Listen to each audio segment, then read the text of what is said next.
गोपाल नामी गांव में सोनिया और सुमन नाम की दो सहेलियां रहती थी।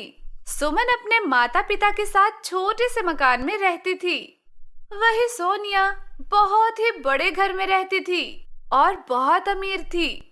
सुमन बहुत ही अच्छी और ईमानदार लड़की थी। सोनिया बहुत ही घमंडी और लालची लड़की थी, परंतु फिर भी वो दोनों बहुत ही अच्छी दोस्त थीं। वे दोनों साथ में ही स्कूल जाती और साथ में ही घर आती थी। स्कूल से आने के बाद दोनों रोज शाम को पार्क घूमने जाती थी। एक दिन सोनिया सुमन से कहती है, तुम्हें पता है, हमारे गांव के बाहर वाले जंगल में कोई गुफा है और मैंने सुना है जो कोई भी उस गुफा में जाता है वो वापस लौट कर नहीं आता। ये सब कहने की बातें हैं, ऐसा कुछ भी नहीं। चलो हम कल ही उस गुफा के पास घूमने चलते हैं। अच्छा, तुम कहती हो तो चलते हैं। फिर अगले दिन सुबह सुबह सोनिया और सुमन उस गुफा की ओर घूमने चल पड़ती हैं। थोड़ी दूर चलने के बाद उन्हें दो जादुई गुफा नजर आती है। देखो सोनिया, यहाँ दो गुफा है, हमें कौन सी गुफा में जाना चाहिए? अरे मुझे क्या पता। सुमन और सोनिया दोनों ये सोच ही रही थी कि कौन सी गुफा में चले जाएं।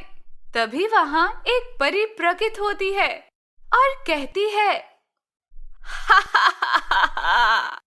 मेरे इस जादुई जंगल में तुम दोनों का स्वागत है और जैसे कि तुम देख सकती हो, तुम्हारे सामने दो गुफा है। एक गुफा अच्छाई का और दूसरा गुफा बुराई का। अच्छाई की गुफा में जाओगी तो तुम्हें वहाँ एक वृद्ध महिला मिलेगी जो कई सालों से बीमार पड़ी है। तुम्हें उनकी सेवा करनी होगी। और अगर बुराई की गुफा में जाओगी तो तुम्हें वहाँ ढेर सारा खजाना मिलेगा, परंतु याद रखना, उस गुफा में एक नागिन रहती है और ये तुम पर निर्भर करता है। तुम कौन सा मार्ग चुनते हो, अच्छाई का या बुराई का? हा हा हा हा हा हा। इतना बोलकर वो परी वहाँ से गायब हो जाती है। सोनिया, हमें अच्छाई की गुफा में चलना चाहिए। वहाँ बेचारी बूढ़ी काकी कितने सालों से बीमार पड़ी है। हम उन्हें इस हालत में नहीं छोड़ सकते। हमें जाकर उनकी मदद करनी चाहिए। हाँ, तुम ही जाओ अच्छाई की गुफा में, मैं तो बुराई की गुफा में जाऊंगी। सुना नहीं तुमने वो परी क्या कह रही थी कि बुराई की गुफा में हमें ढेर सारा खजाना मिल सकता है जो हमें माला माल कर सकता है। मेरी बात को तुम भी मानो, मेरे साथ बुराई की गुफा में चलो।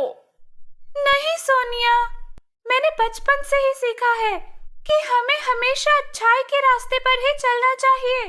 पैसों का क्या है, पैसे तो आज है और हो सकता है कल ना रहे, परंतु हमारी अच्छाई हमेशा हमारे साथ रहती है। और तुमसे तो कुछ कहना ही बेकार है। मैं तो चली अपनी बुराई वाली गुफा में, तुम भी जाओ अपनी अच्छाई की गुफा में।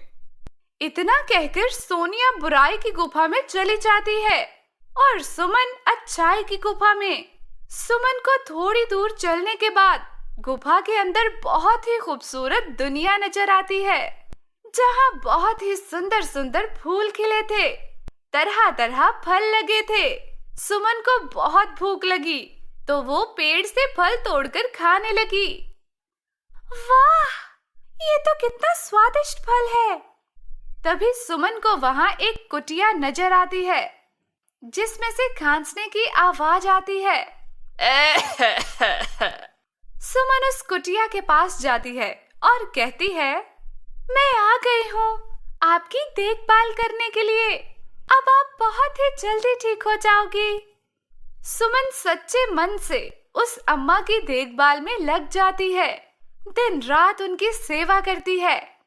सुमन रोज कुटिया की सफाई करती है, झाड़ू लगाती है, पंछी पक्षियों को खाना खिलाती है और बहुत ही अच्छे से अम्मा का ख्याल रखती है। वहीं दूसरी तरफ सोनिया बुराई की गुफा के अंदर जाती है। उसे बहुत ही अजीब और डरावनी दुनिया नजर आती है। उसे बहुत ही डरावनी आवाजें सुनाई देती हैं। सोनिया खजाने की लालच में आगे बढ़ती रहती है। सुबह से शाम हो जाती है। सोनिया को बहुत भूख भी लग जाती है। उस परी ने कहा था कि यहाँ खजाना है, पर मुझे दूर दूर तक तो कोई खजाना नजर नहीं आ रहा और भूख से मेरी जान भी जा रही है। फिर थोड़ी और आगे चलने पर सोनिया को कुछ चमकती हुई चीज दिखाई देती है।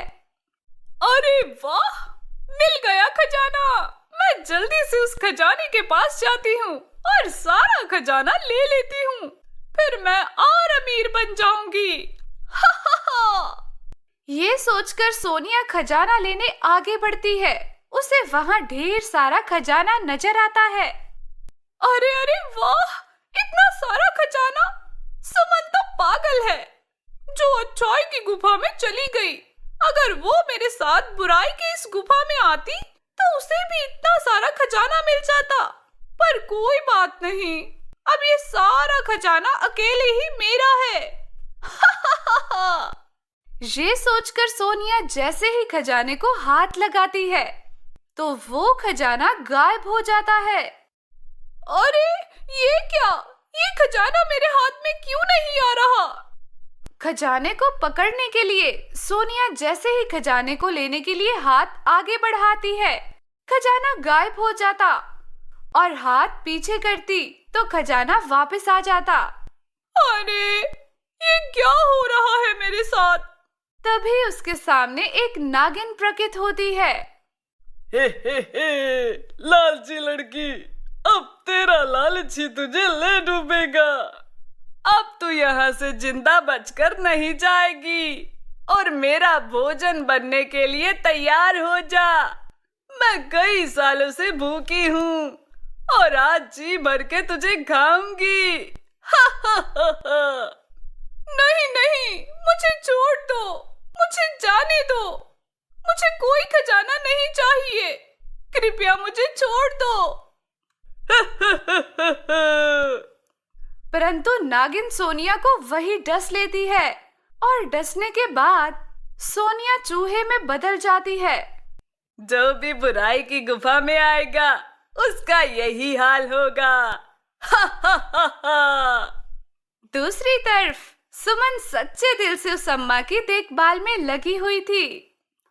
अम्मा, ये काढ़ा पी लो, इससे आप बहुत ही जल्दी ठीक हो जाओगी। बेटे, तुम बहुत ही अच्छी और नेक दिल की लड़की हो। इतना बोलकर वो बूढ़ी अम्मा एक परी में बदल जाती है। सुमन, मैं तुम्हारी परीक्षा ले रही थी और तुम इस परीक्षा में खरी उतरी हो और मैं तुम्हारी श्रद्धा भाव में बहुत प्रसन्न हुई हूँ और इसलिए मैं तुम्हें कुछ देना चाहती हूँ। फिर परी सुमन को बहुत सारा खजाना देती है।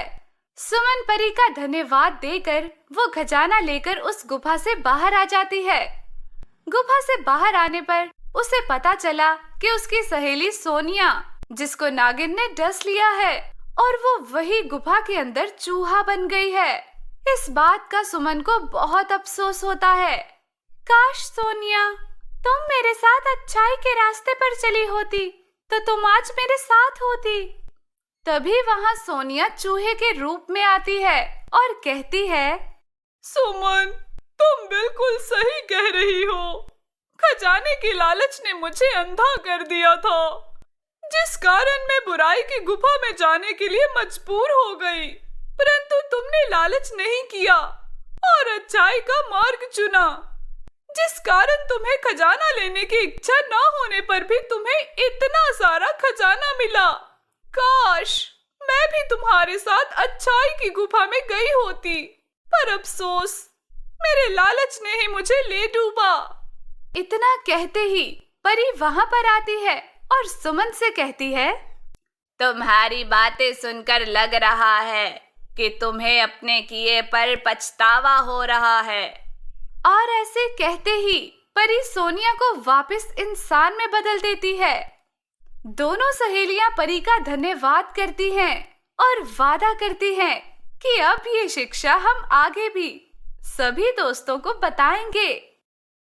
दोस्तों, सच्चाई और ईमानदारी में वाकई बहुत ताकत होती है। तो कैसी लगी आपको मेरी ये कहानी? मुझे कमेंट करके जरूर बताइए। और यदि कहानी अच्छी लगी हो तो अपने दोस्तों के साथ भी शेयर करें। अगर आपने अब तक मेरे चैनल को सब्सक्राइब नहीं किया तो जरूर सब्सक्राइब कर दें। धन्यवाद।